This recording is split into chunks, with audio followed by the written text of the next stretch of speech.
Todo altar revela quem você adora. É possível que você nunca tenha se ajoelhado diante de uma estátua. Também é possível que você nunca acendeu incenso a Baal. Talvez você também nunca ofereceu um sacrifício em um altar de pedra. Mas deixa eu te fazer uma pergunta sincera. Qual é a primeira coisa que você toca quando você acorda? Antes de falar com Deus? Antes mesmo de falar com alguém da sua família? Antes de perceber que você está vivo? Você estende a mão, desbloqueia uma tela e entrega a sua atenção. E talvez você pense, mas isso não é idolatria. É só um celular. Será? A Bíblia nunca tratou a idolatria apenas como um ato de se curvar diante de uma imagem. Idolatria é quando alguma coisa ocupa o lugar que deveria pertencer a Deus. É quando algo governa o seu coração, é quando algo controla os seus desejos, é quando algo define o seu valor, é quando algo rouba a sua paz, exige a sua atenção e ainda assim você não consegue largar. E aqui começa o problema, porque talvez o maior ídolo da nossa geração não esteja no templo pagão. Talvez ele esteja no seu bolso. Talvez ele durma do lado da sua cama. Talvez ele seja a primeira voz que você ouve pela manhã. Talvez ele esteja formando você muito mais do que a palavra de Deus. A Bíblia diz em Êxodo 20, não terás outros deuses diante de mim.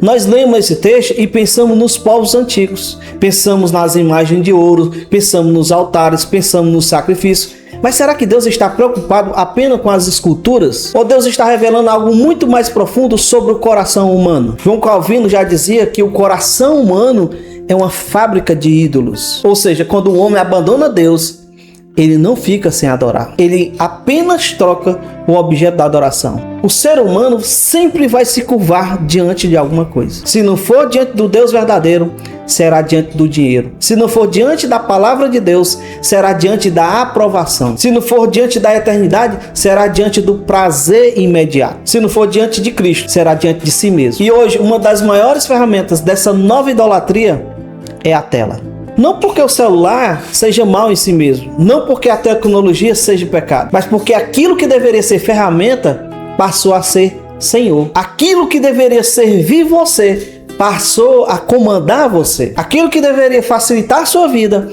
passou a sequestrar a sua alma. Você acorda e pega o celular. Antes mesmo de orar, você verifica as mensagens. Antes mesmo de agradecer pelo dia, você já vê as notificações. Antes mesmo de você lembrar de quem Deus diz que você é, você confere quem curtiu, quem respondeu, quem visualizou, quem ignorou e sem perceber, a sua alma entra em culto. Só que não é culto a Deus, é culto à aprovação, é culto à comparação, é culto à produtividade, é culto à imagem, é culto ao algoritmo. E isso é muito mais espiritual do que parece, porque aquilo que prende a sua atenção, aos poucos, começa a moldar a sua afeição. E aquilo que molda a sua afeição, aos poucos, começa a dirigir sua adoração. Jesus disse em Mateus 6, onde estiver o teu tesouro, aí também estará o teu coração.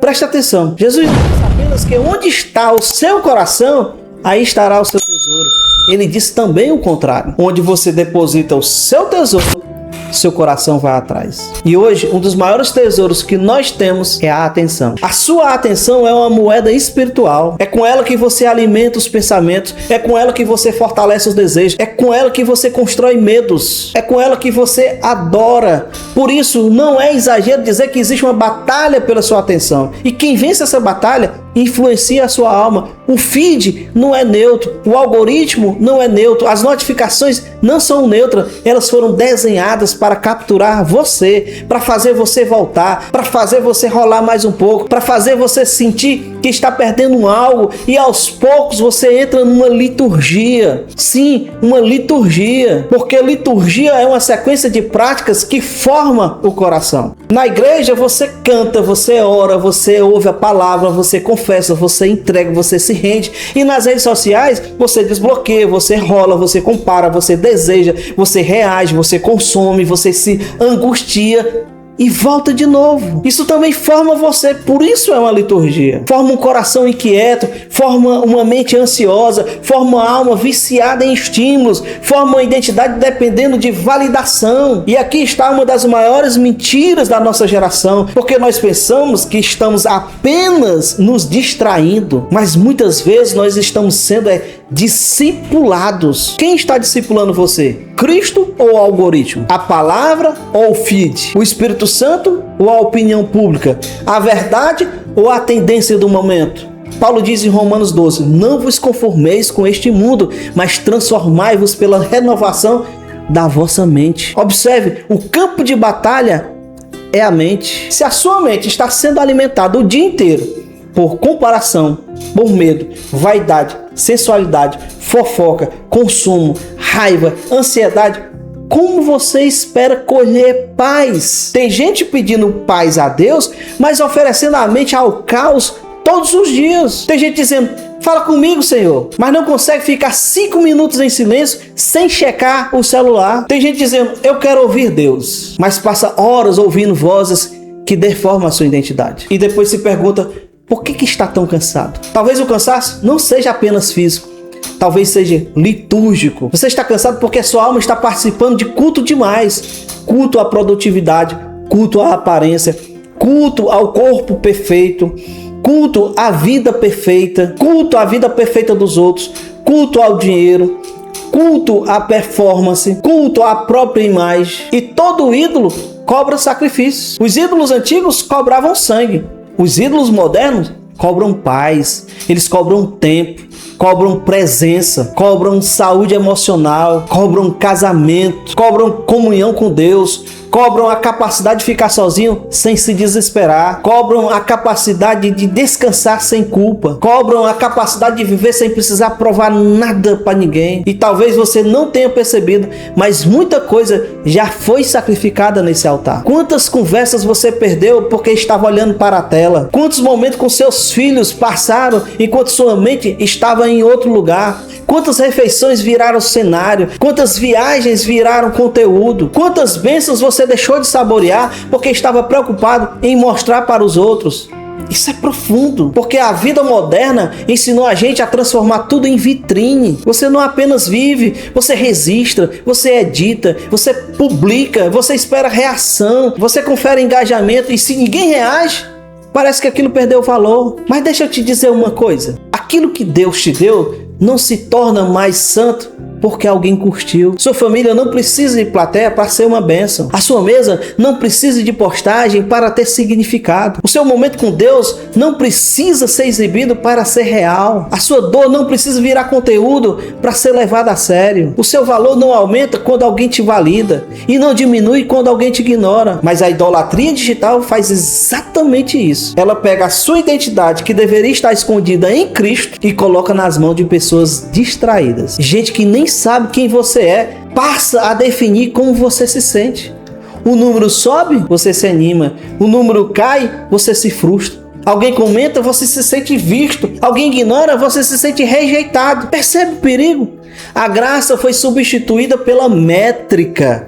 A presença de Deus foi substituída pela presença online. A aprovação do Pai foi substituída pela aprovação pública. E quando isso acontece, a alma já adoeceu. Porque o ser humano não foi criado para ser medido por curtidas. Você não foi criado para viver performando. Você não foi criado para transformar sua existência numa vitrine. Você foi criado para Deus. Santo Agostinho disse: fizeste-nos para ti, e quieto está o nosso coração, enquanto não repousa em ti. Essa frase de Santo Agostinho explica a ansiedade de muita gente. O coração está inquieto porque está repousando no lugar errado. Está buscando descanso onde só existe estímulo. Está buscando identidade onde só existe comparação. Está buscando sentido onde só existe consumo. Está buscando eternidade em coisas que desaparecem em segundos. E aqui entra uma verdade dura: nem todo vício parece destrutivo no começo. Alguns vícios parecem úteis, parecem necessários, parecem produtivos,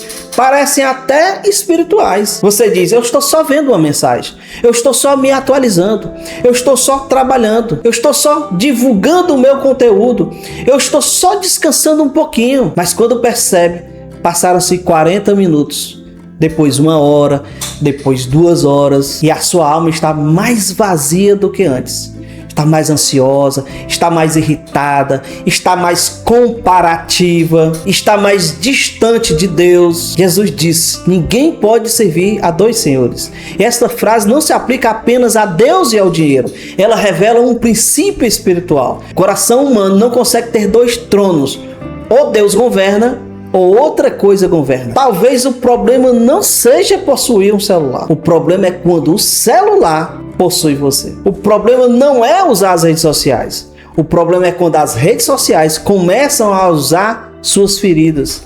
A ferida da rejeição, a ferida da comparação, a ferida da carência, a ferida da necessidade de provar valor, a ferida de querer ser visto, a ferida de querer ser desejado, a ferida de não conseguir ficar em paz quando ninguém está aplaudindo. E aqui entra a dependência emocional. Sim, dependência emocional, porque muita gente pensa que dependência emocional acontece apenas em relacionamentos amorosos. Mas existe dependência emocional da aprovação digital. Existe dependência emocional do olhar dos outros. Existe dependência emocional da resposta imediata. Existe dependência emocional do visualizou. Existe a dependência emocional do curtiu.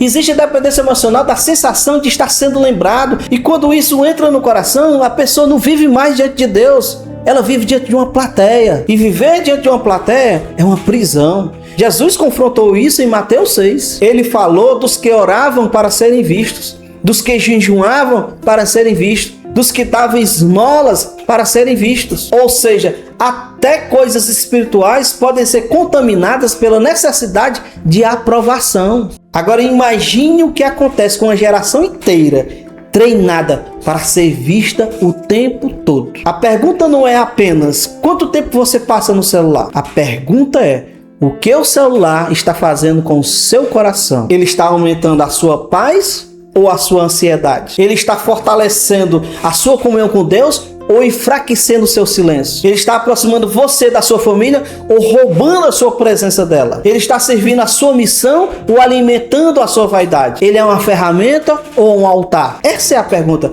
porque todo altar exige oferta. E se você não identificar o altar, continuará oferecendo sacrifícios sem perceber. Talvez você esteja sacrificando a sua paz no altar da produtividade, porque você não consegue descansar, se sente culpado quando para, acha que só tem valor quando produz, transformou a sua vida numa fábrica. Mas Deus não criou você apenas para entregar resultado. Deus também criou você para a presença, para a comunhão, para o descanso, para a contemplação. O próprio Deus, no relato da criação, descansou no 7º dia. E não é porque ele estava cansado, mas era para estabelecer um princípio. Descanso não é fraqueza. Descanso é confiança. Quem não descansa está dizendo muitas vezes sem perceber: tudo depende de mim. Mas quem descansa em Deus declara: minha vida não é sustentada pela minha performance. Talvez você esteja sacrificando a sua identidade no altar da validação,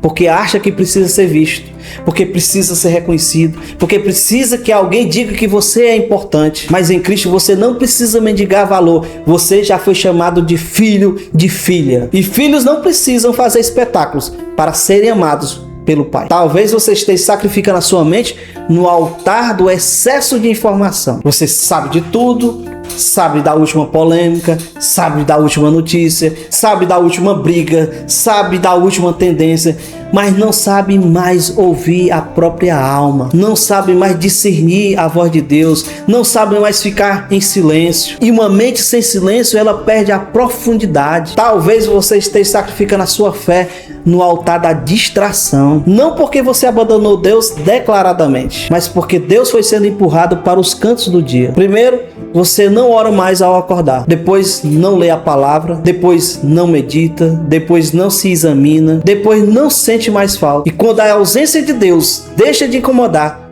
o coração já está em perigo. É por isso que 1 João capítulo 5 termina com uma frase curta e assustadora. Ele diz: filhinhos, guardai-vos dos ídolos. E para quem João está escrevendo? João está escrevendo para cristãos, não é para pagãos, não é para adoradores de Baal, não são para os sacerdotes de Moloque. Ele escreve para filhos, para gente da fé, para gente que conhece a verdade. E mesmo assim ele diz: guardai-vos dos ídolos. Por quê?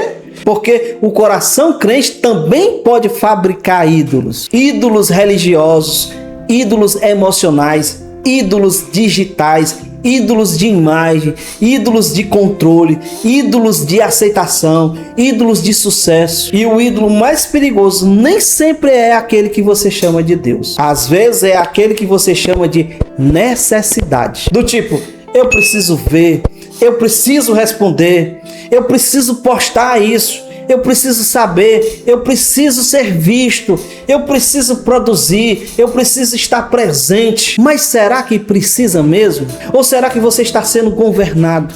A libertação começa quando você tem coragem de nomear o altar. Porque aquilo que você não nomeia, você não confronta. E aquilo que você não confronta, continua governando. Então faça perguntas honestas. O que eu procuro quando eu pego o celular? Informação ou fuga? Trabalho ou validação? Contato ou anestesia? Descanso ou distração? Comunhão ou comparação? Por que eu fico incomodado quando eu fico longe do celular? Que vazio aparece quando não há estímulos? Que medo surge quando ninguém me responde? Que dor eu tento calar rolando o feed? Essas perguntas são sim espirituais. Deus não quer apenas reduzir o seu tempo de tela. Deus quer recuperar o altar do seu coração. O objetivo não é demonizar a tecnologia. O objetivo é recolocar cada coisa no seu devido lugar. Celular é ferramenta, não é Senhor. Rede social é um canal, não é identidade. Trabalho é vocação, não é Deus. Produtividade é útil, não é salvação. Curtida é apenas reação, não é graça. Comentário é apenas uma opinião, não é uma sentença. O único que pode definir quem você é Deus. Talvez hoje você precise fazer uma pequena reforma no seu altar. Comece simples. Antes da primeira tela, faça uma oração. Antes do primeiro feed, leia um salmo. Antes da primeira notificação, seja grato. Antes de ouvir o mundo, ouça Deus. Não porque seja uma regra vazia, mas porque a primeira atenção do dia revela muito sobre quem governa o coração. Depois aprenda a criar limites. Não como quem odeia a tecnologia, mas como quem protege a alma. Tem coisas que você precisa silenciar para voltar a escutar Deus. Tem aplicativos que você precisa limitar para recuperar a sua presença. Tem perfis que você precisa parar de seguir porque alimentam comparação, inveja, sensualidade, raiva e até ansiedade. Tem conversas que você precisa encerrar. Tem notificações que precisam morrer para a sua paz ressuscitar, porque nem toda porta aberta é oportunidade. Algumas portas abertas são distrações disfarçadas. E aqui vai uma frase para você guardar: o que rouba a sua paz não merece governar a sua atenção. Repete isso para a sua alma: o que rouba a sua paz não merece governar a sua atenção. Se te afasta de Deus, não pode ser altar. Se destrói a sua família, não pode ser prioridade. Se alimenta a sua vaidade, precisa ser confrontado. Se ativa as suas feridas, precisa ser discernido. Se ocupa o trono, precisa descer, porque o trono já tem dono. Cristo não quer ser mais um aplicativo entre outros tantos da sua vida. Jesus não quer ser mais uma aba aberta no meio de tantas outras distrações. Cristo não quer sobras de atenção. Ele é Senhor. E Senhor não disputa lugar com ídolos. No Antigo Testamento, quando o povo se desviava, Deus chamava de volta. Não apenas para abandonar as imagens, mas para voltar ao coração. O problema nunca foi o objeto. O problema foi o amor desordenado. Quando o amor sai do lugar, qualquer coisa vira ídolo. Até uma coisa boa. A família pode virar ídolo. O ministério pode virar ídolo. Trabalho pode virar ídolo. Imagem pública pode virar ídolo. O conhecimento pode virar ídolo. E sim, o celular também pode virar um ídolo. A pergunta final não é: você tem ídolos? A pergunta é: quais ídolos você ainda chama de ferramenta? Porque talvez o ídolo mais perigoso seja exatamente aquele que você ainda está defendendo. Aquele que você diz: pode deixar, eu controlo, mas não consegue largar um segundo. Aquele que você diz: não, isso não me domina, mas te irrita quando a bateria acaba. Aquele que você diz: é só uma distração, mas rouba a sua oração, o seu sono, a sua presença, a sua paz. Então hoje, antes de desbloquear a próxima tela, faça uma oração simples. Diga: Senhor, revela-me o que está ocupando o teu lugar em mim. Tenha coragem. Deus não revela ídolos para humilhar você, ele revela para libertar você. E talvez o primeiro passo da sua liberdade seja perceber que você não está apenas segurando um celular. Talvez você esteja segurando um altar, e todo altar revela quem você adora.